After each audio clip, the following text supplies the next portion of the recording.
Welcome back, watch fans. Today we are talking about the Patek Philippe Ellipse. That's right. Is it too late to buy one? Is the market going to the moon? Is the Patek Philippe Ellipse, the Ellipse market, going to the moon? Now, I'm specifically talking about vintage Ellipse, and on the wrist is a 1972 Ellipse. Is this a 3545? Hang on a second. Let me pull this up. We got now this is of course a very rare exotic white gold sunburst blue dial. The sun is not bursting because of the it's a cloudy day. It's a cloudy day here in New York City, and we're gonna be talking about the Ellipse. Should you be buying one now? Is it too late? Have you missed the boat? Chances are you have missed the boat because you're a tomato can. But look, I'm here to help you. I'm here to help all the lollipop lickers and the window suckers. Now, of course, many of you will notice this is not the correct buckle. This is a Patek Philippe white gold buckle. However, it is not the Ellipse buckle. That buckle will be on sometime in the next couple of days. Now, this is an amazing watch. Prices have actually been going up. I think I paid $3,500 for this watch a couple of years back, about 5 years ago. So it is a bit of a while, 5 years, from Japan. That's right. I bought this from the Japanese market, imported from the Japanese market.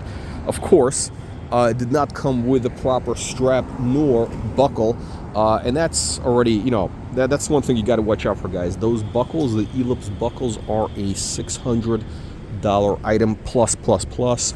And it's a pain in the ass to get them. So make sure you do get one. Otherwise, if you have to go in the aftermarket. Now, by the way, just let me show you something, guys. You see this? Yeah, these buttonholes open. These buttonholes open, unlike a certain degenerate out there who wears Skechers and $79 jackets with sewn-in pocket squares. Who is an agent of the Matrix. That is why you got to wear the Ellipse. You got to wear the Patek Philippe Ellipse to keep the it's almost like a Matrix repellent. It's to repel the Matrix, the forces of peasanthood, and you don't want that in your life, because that, my friends, is à la poubelle, as they say. It is haram.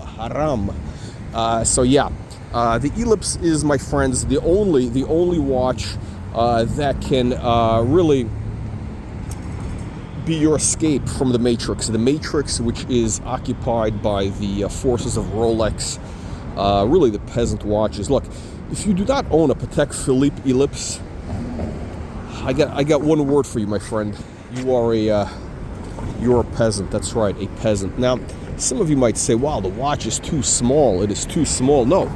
It's probably, look, the odds are, if you're one of these big fat Americans, the odds are, you've been eating too much. You've been eating too much of that food with the, all those toxins and what is that stuff? The stuff that makes you grow. The chemicals that make you grow. Yeah, whatever it is, that's what they put into the food, especially in the Midwest and Texas. There's a lot of that stuff. And also in Australia, in Brisbane. So let me tell you something, my friends. This is the proper size. This is the proper size watch right there on the wrist. Now, of course, there is a bit of a faux pas, as you can see. You got a black strap. Doesn't quite match this outfit, but we have to mix it up a little bit today. The replacement strap is going to be more of a blue color strap coming from Camille Fournier. Hopefully in the next couple of days we shall have a shot of that. But let me tell you something. There's a sensational feeling of this, having this ultra thin. Look how thin this is.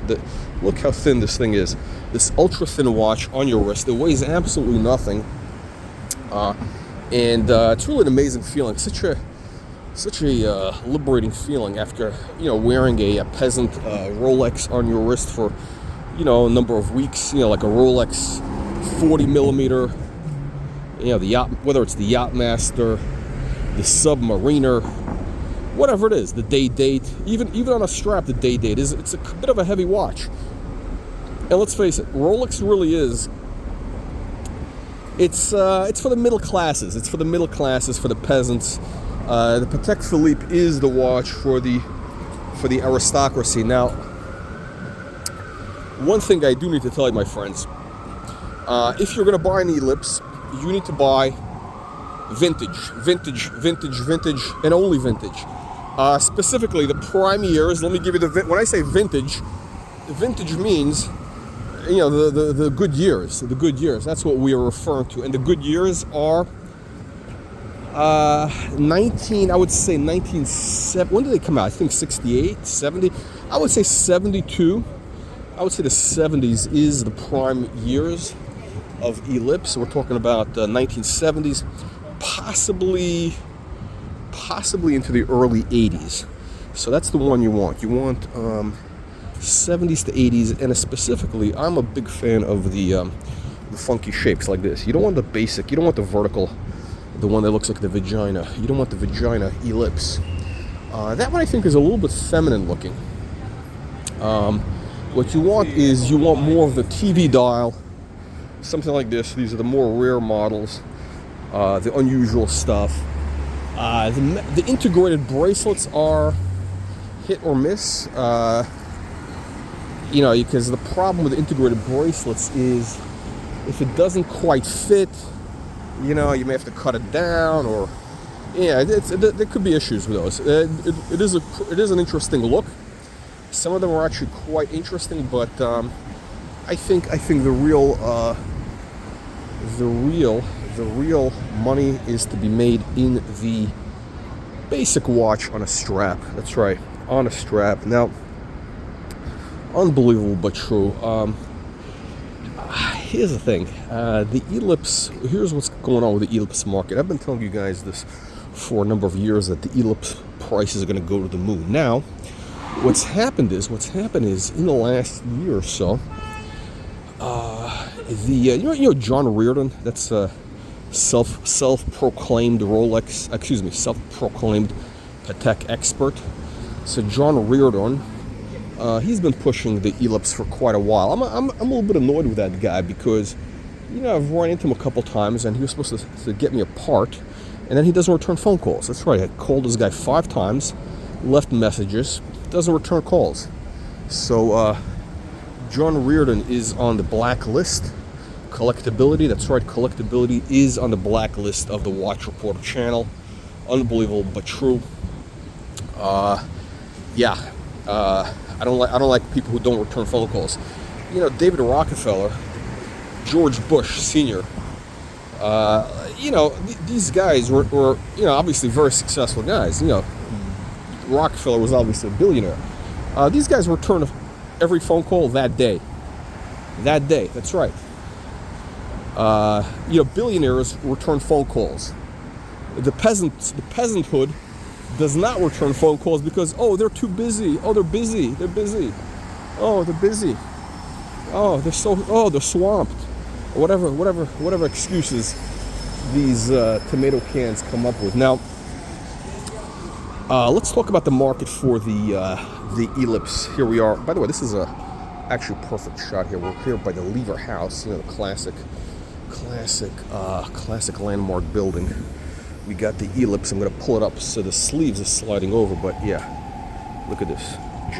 Made in Japan. Well, actually made in Switzerland, but imported from Japan. Can you imagine a Japanese samurai tycoon wearing this watch in the 1970s? Unbelievable.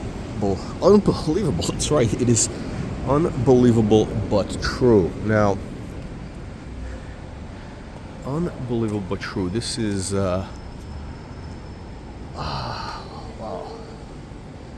unbelievable. We got the Ellipse, mid-century modernism, and of course the Lever House. See, and of course we got the Seagram building. That is the real Mies van der Rohe. Who built the Lever House? Was it Mies? No, it wasn't Mies van der Rohe. It was one of these other tomato cans. But yeah, we got the Seagrams, Seagrams building. Look, this neighborhood. Why am I doing this video in this neighborhood? You know why? Because this is the neighborhood of the Ellipse. This was the power watch of the 70s era, for the international jet setters, the real aristocrats. That's right, the real aristocrats were not wearing day dates. The Rolex, let's be very, very clear for the 100th and last time, Rolex, even a day date, is for the peasants. It's for the masses. It is for the hoi and the polloi, the riff and the raff.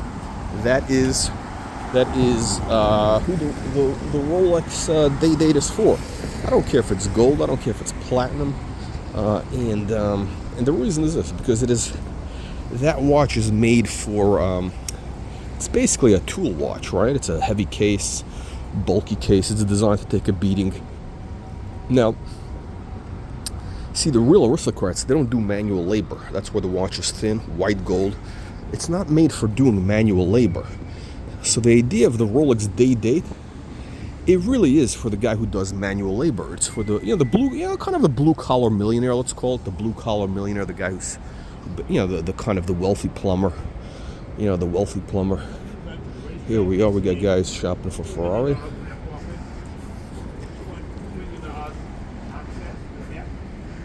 We got the Ferrari shoppers here.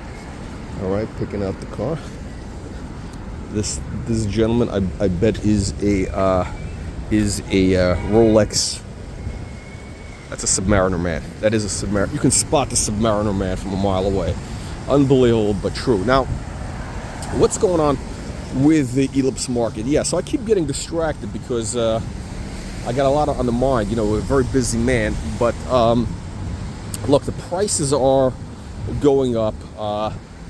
The tomato cans, the Muppet Boiler Room channels are pushing the Ellipse in a big, heavy way.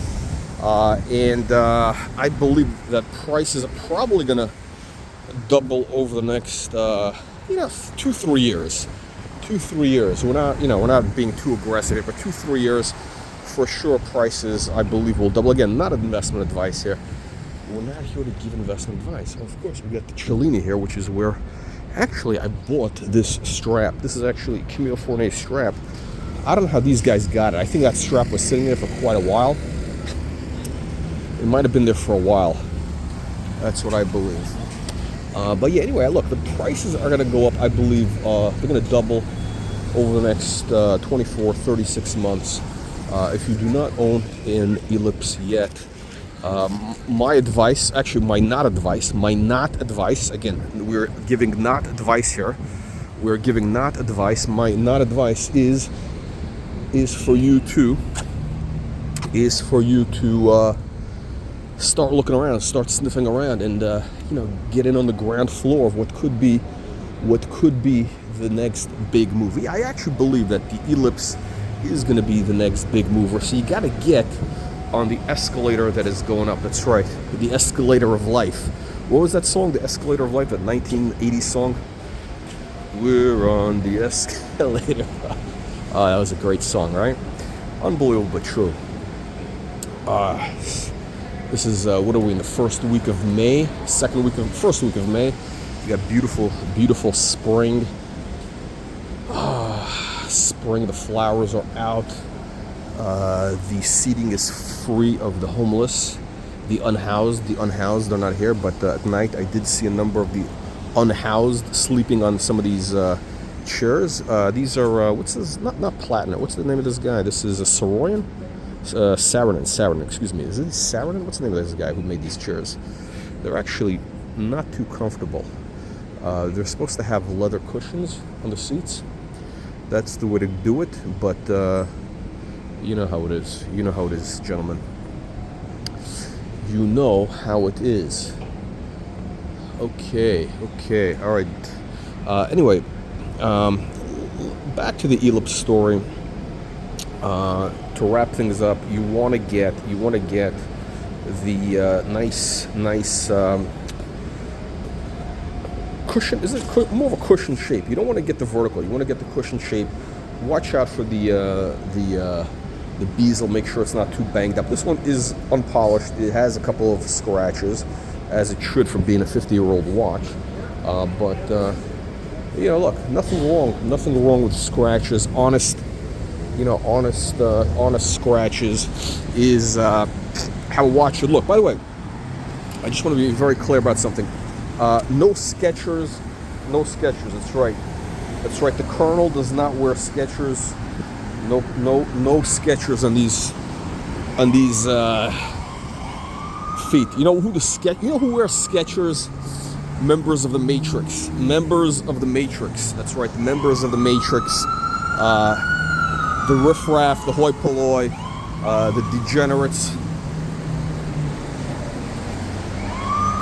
So we got high production values here. High production values only on this channel. You know, look, I actually have spent a lot of money to have the, you know those trucks that they have in Hollywood that sprinkle rain so it looks like raining? It's raining.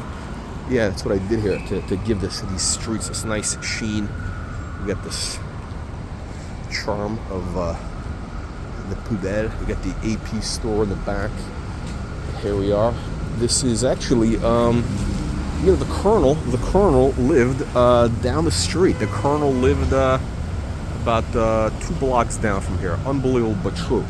A number of years back.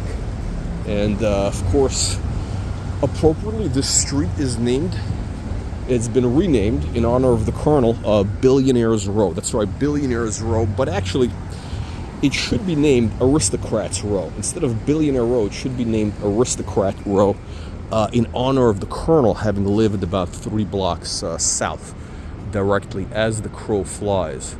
Yeah. Here we go.